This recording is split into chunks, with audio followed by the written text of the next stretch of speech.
I'm going to start white black. So mine has started with doubt. I always have an internal little hamster on my head that says, are you sure you're not a fraud? So the old imposter syndrome. And it was doubting whether or not I had the time to actually complete some of my big projects that I was feeling daring about.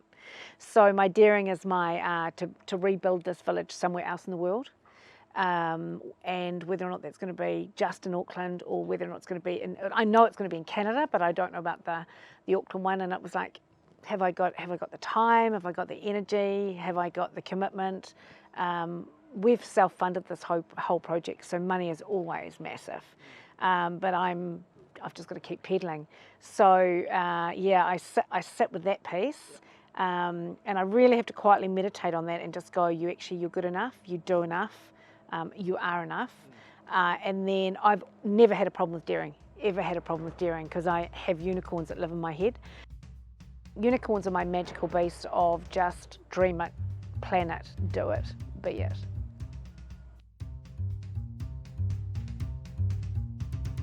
That's been my week this week. I decided to become an elephant rider. I was on LinkedIn one day and I saw somebody's comment and they just put up, yay, they've become a practitioner. I thought, oh, that looks interesting.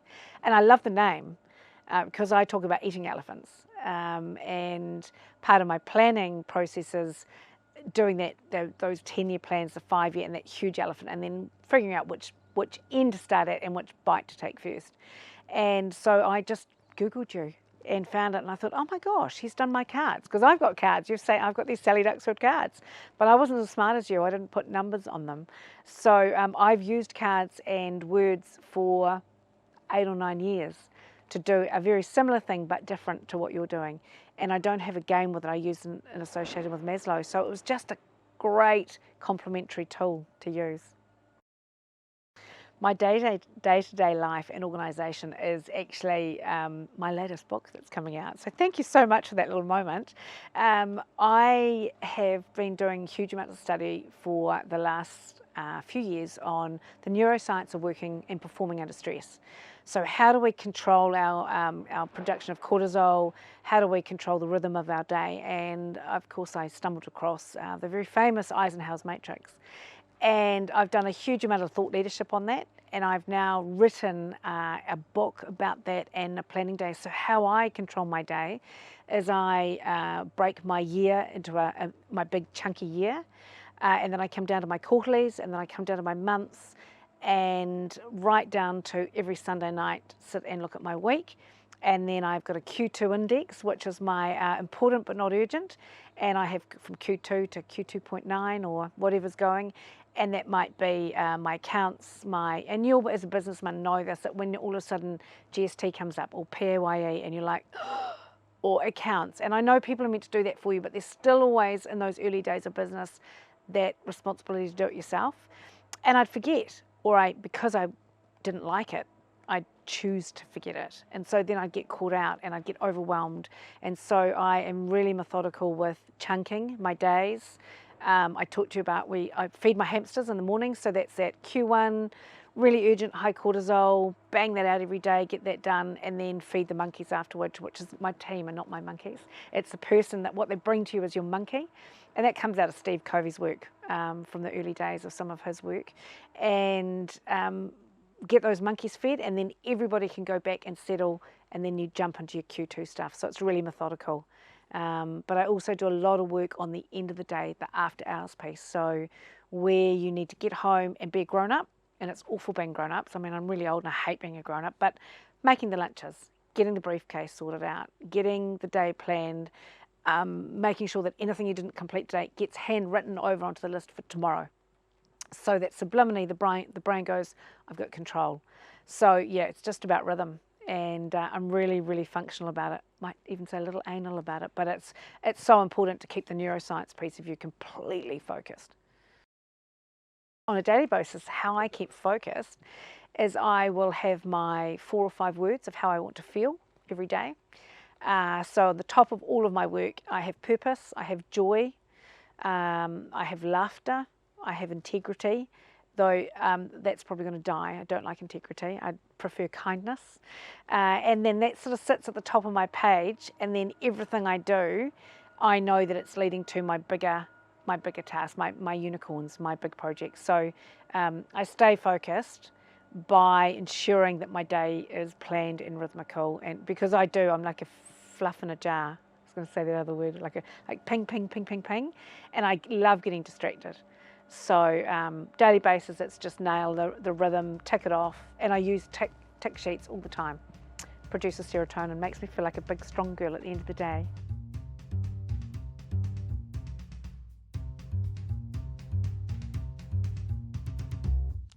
My favourite place to work is in the forest, and I like to work around fireplaces and campfires because they're so primal and they're so important, and people feel really safe around a campfire, and the softness that comes with that, and you're not looking anyone in the eye around a campfire, you're all poking it with a stick. And so people will share things or look at their shoes around a campfire, but the things that come out, it's incredibly primal. So the forest is my favourite place. Arete is my second favourite, and then I just love being on a stage, entertaining and talking. Favourite technologies? Well, I don't use technology, so my favourite technology is a flip chart and pens and cards, because I love the kinesthetic act of writing, and also, and I keep harping back to neuroscience, but when you write, it produces a sound, and the brain actually assimilates that sound, and it becomes an action and ingrains learning. So between that and then holding a card in your hand and moving a card around, and being able to, I think the most important thing about the cards is that, and we've talked a little bit before, is that I work with a lot of men who work in very hostile environments, a lot of engineers, high performance sports athletes, but young men, majority in the forestry industry, and they don't have great articulation of their feelings. So to have a card that they can point to, which is my technology, or to be able to write down on a flip chart and draw, that means that they can have the words to express their feelings without having a screen or without hiding behind a keyboard. Yeah. The types of people that come to Arete majority of people are executive teams. So small bespoke groups of 8 to 10 people in executive roles who are looking to spend time off the grid in deep strategy discussions, often bringing their own facilitators. And I'll pop in from the kitchen and sit on my stool and pop in my pennies worth now and then. I do always try and upsell them one 45-minute neuroscience session with me, so that at least I can get to talk to some people for a few days. But generally those executive teams, the high performance sports teams, I don't want to spoil them in this environment. I bring them here for a meal, but they generally don't stay. The young athletes, I think it's wrong to build egos in young athletes. I think they need to be grounded, and sleeping in a luxury resort with 500 thread linen doesn't cut it for me, for a young under 20 player.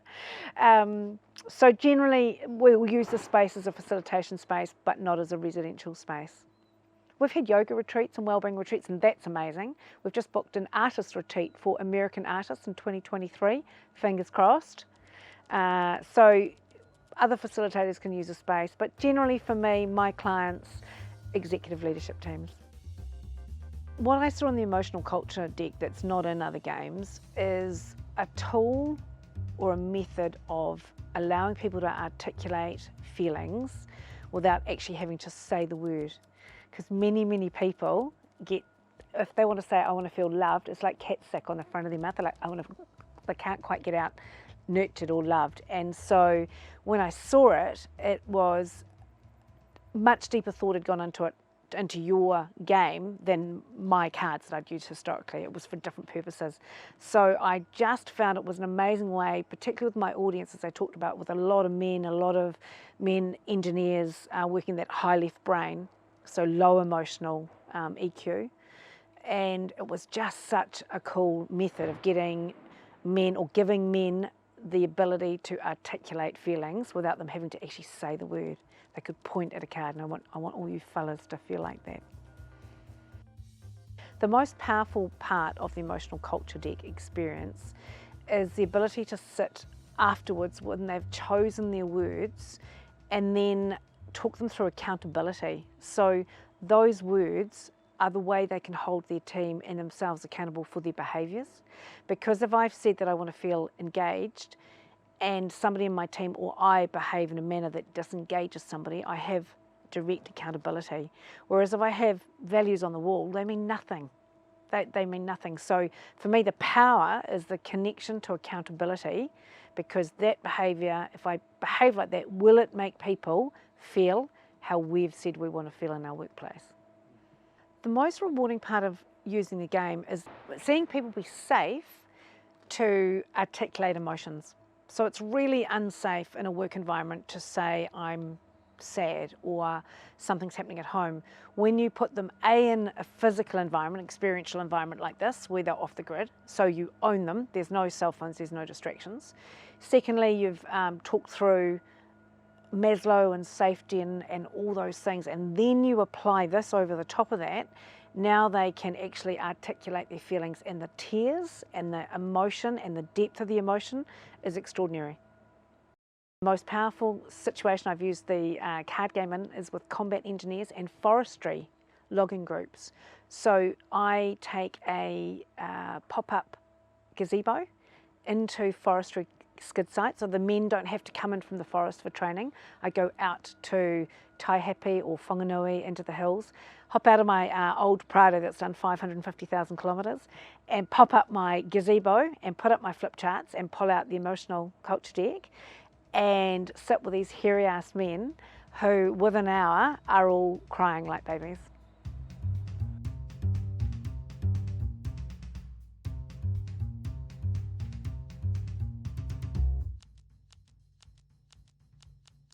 One of the really interesting things, Jeremy, within teaching environments, and we fail dismally in the training world, is that we don't create memories.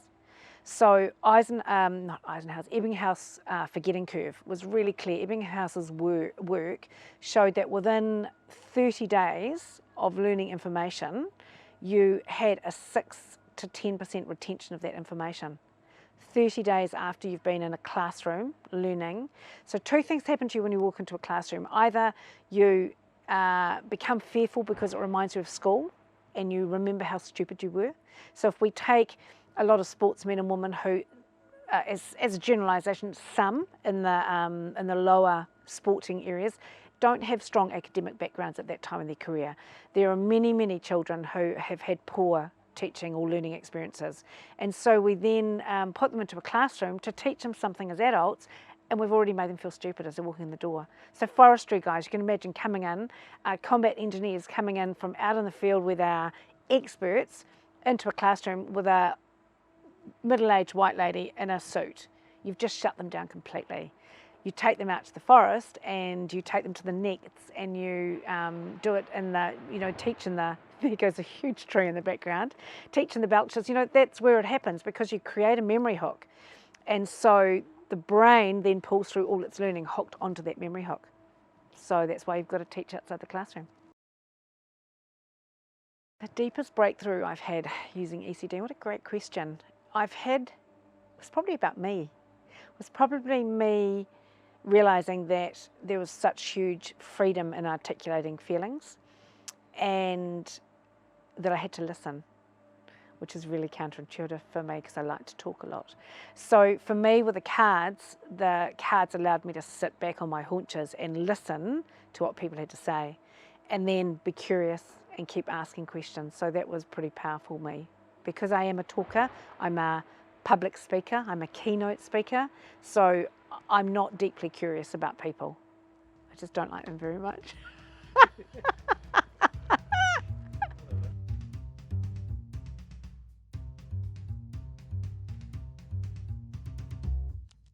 What advice for somebody who wants to do the masterclass?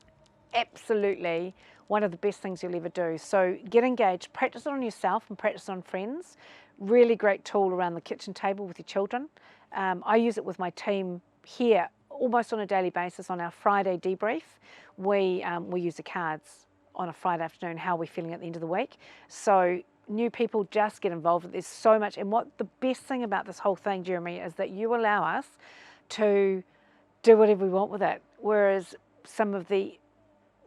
couple of the other people whose product or models I've used, it has to be rote delivered and how they intended it. And that's very, very restrictive because I don't like training like that. I like to be flexible and adaptable. I tell other leaders about the game when I'm introducing them to the game. I tell them that this is a tool that I have found to be incredibly beneficial and that they just need to trust me. And I don't really even give them an option. I often don't sell ECD. I just pull out these things and go, while we're having this conversation, point to these cards. And then when they've engaged and they're using the cards, I then tell them the story of ECD. Because when you pre-sell something, people are like, oh, I don't need that. So use it just as general conversation. It's really weird having them in your pockets all the time. Like I've got black and white pockets. And I did use them at a school the other day. It was a Māori immersion school. It was the funniest thing ever. All the te reo is their language, and I'm sitting there and I'm not really, really bad at this. And so I was talking about a leadership program for their youth, and they're coming here for a week. And these older Māori women were talking about, I said, what would your ideal student look like? We're going to break back the levels of skill that we want to introduce at different levels within the school. What's your favourite student look like? And they looked at me and they laughed. They said, black. And I said, oh my gosh, I've got the perfect game for you. I've got this card game. It's called ECD, and the good cards are the black ones, and the bad cards are the white ones. And this Māori woman, she goes, I rest my case. It was perfect. I measure success using ECD when I'm watching the micro behaviours in the team where people soften and you can tell the emotion. So around their eyes soften, their hands soften, they lean in, they engage, or you see them just sit back and they're cogitating, they're just reflecting, and you can see it. And I find that really successful, that when people have gone out, they're going, actually, this is much more important than values than something written on the wall. This is actually an accountability of my behaviours, because my behaviours will affect how people feel. And so that's just gold. My favourite cards in the emotional culture deck, I think like you, the question of how do I want my team to feel, that's essential for me. And I think courage for me is that courage to lean into that space, whatever that space is, difficult conversations, Kim Scott's radical candour, having that ability to be deeply empathetic but direct, because we faff around so often and we have so many people who are really shitty at jobs and they're actually doing a really, really poor job because A, no one's defined what their job was, no one's done a skills work with them, and no one's asked them how they want to feel. And when you engage them, all of a sudden their productivity steps up because they're leaning into that space, they want to be better, they're learning more. So yeah, I think courage. What stands out about the online courses, I'm really functional, right? So I'm a systems-based person, and so I love being able to watch a video, answer some questions, reflect. The reflections are uncomfortable for me because I don't like to spend a lot of time there. I like other people to reflect when I tell them to or ask them to. But for me to reflect and then to be able to, you had some references, some other, and you always talked about books, and I obviously, as soon as I finished a video, I would have written down the books that you'd recommended, and then I went and bought them all, so it cost me a lot of money. So I just think it was rhythm, it was easy, it didn't take up a lot of time, and it was clear. It was really, really easy to use. I learned that I needed to articulate feelings more. I learned that I was on the right track with all of my leadership development, and this was another supporting tool that just added depth to it. So it wasn't, what was great, it wasn't new to me. What it was comfortable and it was supportive to me. So everything you've done, you just have done it a little bit smarter than what I'd done. So it felt really, really comfortable, really strong synergy. What fears did I have about doing it online? Nothing particularly, because I don't like people. So I really liked doing it online. I loved the fact that I didn't have to sit in a classroom with you and listen to you.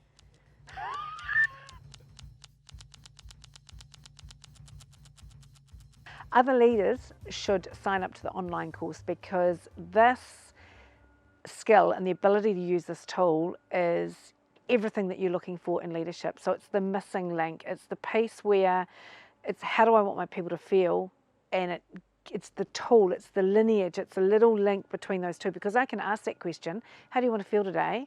People sit and look as though I've just put a bag of cold cinnamon on the table, because why would I want to tell you how I want to feel?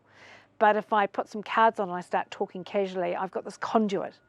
So they should do it because it's the conduit for those open conversations, and it gives people a word to point to. It's the third person in the conversation.